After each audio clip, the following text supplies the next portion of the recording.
আল্লাহ কখনো চাবি না বানাইয়া ওইটার তালা বানায় নাই। কথা কন, তালাও যেহেতু আছে ওই তালার চাবিও বানিয়েছে কে?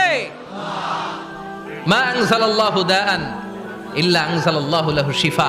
আল্লাহ দুনিয়ায় এমন কোন রোগ পাঠায় নাই যেই রোগের ঔষধ বানায় নাই, এমন কোন রোগ নাজিল করে নাই যেই রোগের কোনো চিকিৎসা বানায় নাই, হয়তো সেটা আবিষ্কার হয় নাই। অনেকে ক্যান্সারের কথা বলতে পারেন যে হুজুর ক্যান্সার এমন রোগ, এই ক্যান্সার তার নাই কোনো অ্যান্সার, কিন্তু বিজ্ঞানীরা বলতেছে এটারও অ্যান্সার আবিষ্কৃত হচ্ছে।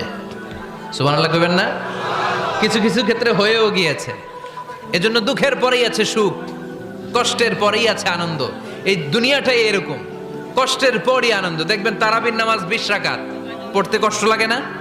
কোমরে ব্যথা, হাঁটুতে ব্যথা, কিন্তু 20টা রাকাত যখন শেষ করে মসজিদ থেকে বের হই একটা আনন্দ আছে না নাই? কষ্ট করে পরীক্ষার জন্য প্রিপারেশন নিলেন আপনি কয়েক মাস, কিন্তু ফলাফল যখন ভালো হয় তখন